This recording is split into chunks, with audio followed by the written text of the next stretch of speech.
Donald Trump can now face trial over alleged interference in the 2020 US election after judges rejected his immunity claims. The EU's chief diplomat, Josep Borrell, is in Kyiv for a two-day visit where he'll meet with Ukraine's President Volodymyr Zelensky. Lawmakers from Hungary's ruling Fidesz party have stalled a parliamentary vote on Sweden's bid to join NATO. King Charles III has been diagnosed with cancer, leaving the royal family and the British public in a state of uncertainty.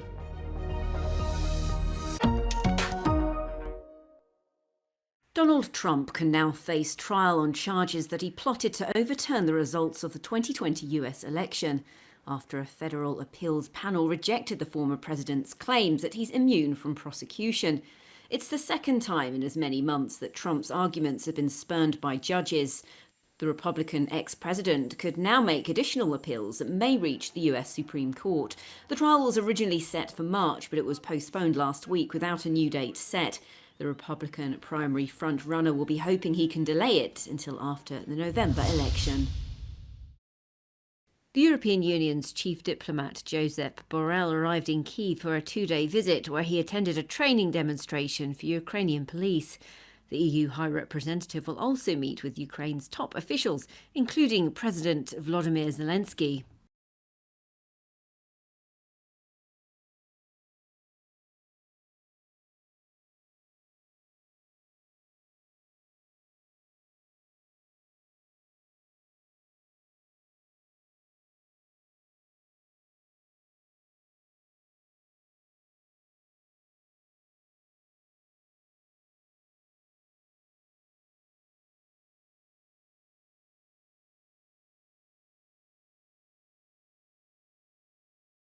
Meanwhile, 2 Russian missiles hit Ukraine's eastern region of Kharkiv, killing a 2-month-old boy. He was found dead under the rubble of a 3-story hotel. The attack came as Director General of the International Atomic Energy Agency, Rafael Grossi, arrived in Ukraine to inspect Zaporizhzhia nuclear power station.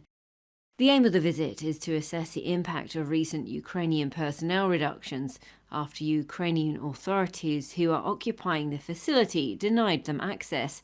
The agency has repeatedly expressed alarm about the facility amid fears of a potential nuclear catastrophe.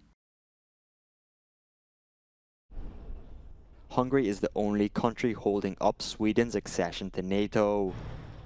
Members of the ruling Fidesz party boycotted a session of parliament called by the opposition to ratify Sweden's membership. After Turkey approved Stockholm's accession in January, Hungary became the last of the military alliance's 31 members not to have done so. Orbán and the Fidesz party have stalled Sweden's bid since July 2022, alleging that Swedish politicians have told, quote, blatant lies about the condition of Hungary's democracy. However, last month, Orbán promised to urge ratification. The Prime Minister pledged to convene Parliament, to urge Parliament to act at its earliest opportunity. Today was an opportunity to do that. Monday's session in Parliament was supported by 6 opposition parties, but Fidesz lawmakers did not attend, delaying the attempt to place a vote on the legislature's schedule. It's also very irrational. What is he doing? Despite, all the pressure that's coming, he himself should understand that this is going to serve the interest and the security of the Hungarian society. But this is Orbán, irrational, and his personal vanity is just there. Fidesz lawmakers want Swedish Prime Minister Ulf Kristersson to come to Budapest to negotiate on the matter with Orbán.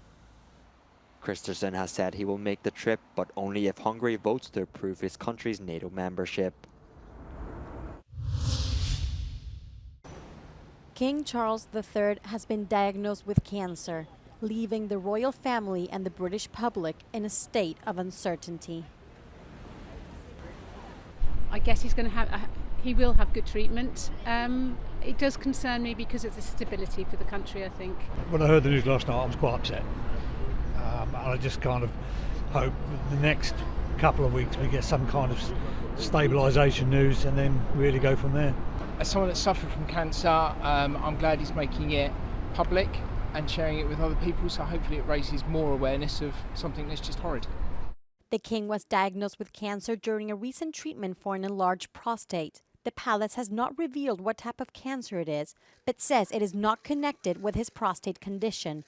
Buckingham Palace said King Charles III has begun receiving treatment and is expected to remain in London for the time being. Before the king ascended the throne, there was talk of slimming down the royal family. However, the current challenge is the declining number of royals available for public events. Prince William and Catherine are now the only working royals below the age of 50. Catherine, a vital public face, often appearing on front pages, is currently recovering from an operation. She won't return to work until after Easter. Despite his diagnosis, the king will maintain his constitutional role, handling paperwork and private meetings. But the spotlight is now firmly on Prince William. It is unsettling. The Queen's death was unsettling, and I don't think we've recovered fully from the Queen's death. And the King's illness is another blow. But the institution has been there for over 1,000 years, and it will continue. The 75-year-old monarch has been advised to step back from public engagements. Queen Camilla and Charles's heir, Prince William, are expected to take over some of his royal duties. His other son, Prince Harry, landed in London on Tuesday from California.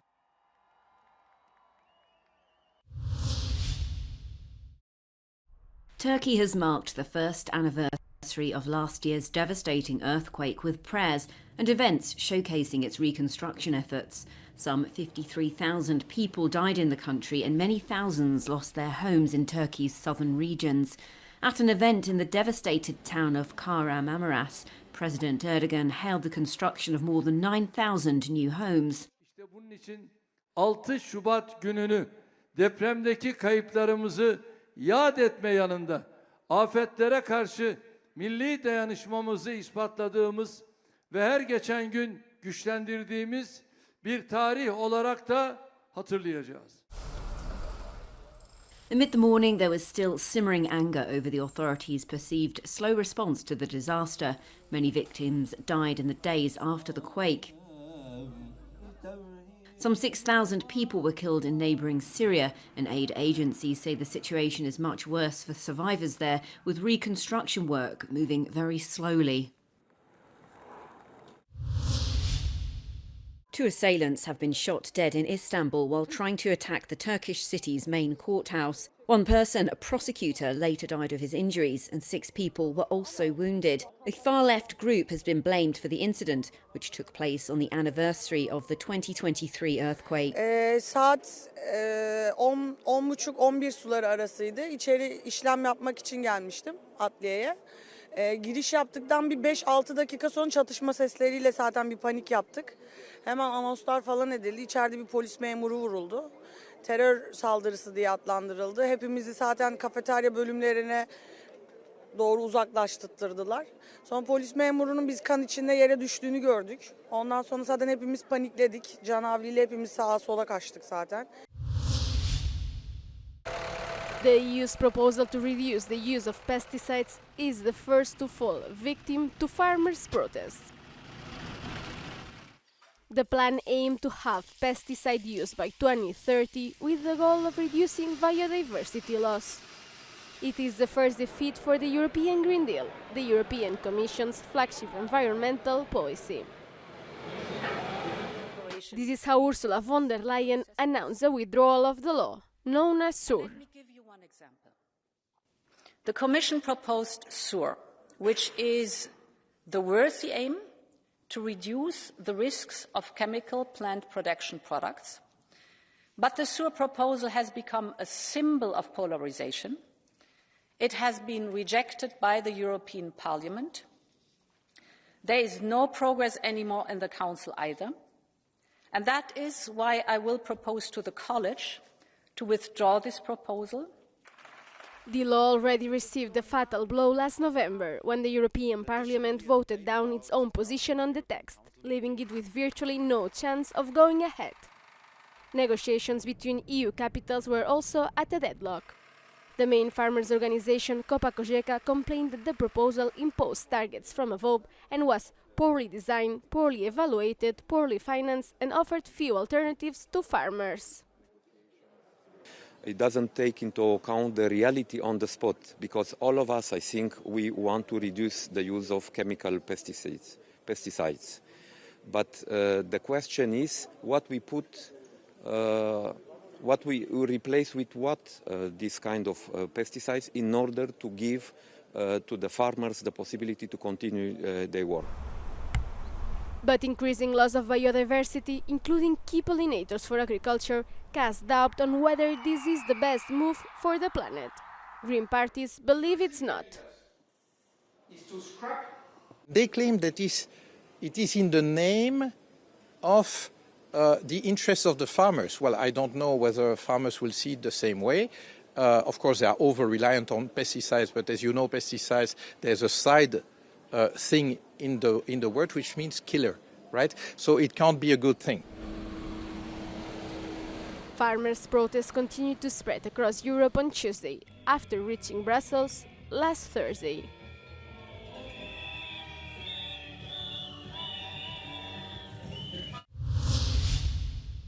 CERN scientists say they're on track to build a new generation particle collider which could reveal the deepest mysteries of the universe. The €16 billion Future Circular Collider would dwarf the Large Hadron Collider, the world's current biggest, based in Switzerland. The feasibility plan should be ready by mid-2025 and envisages a machine with a circumference of 91 kilometers and a maximum energy of 100 tera-electron volts. The collider could be operational by 2040.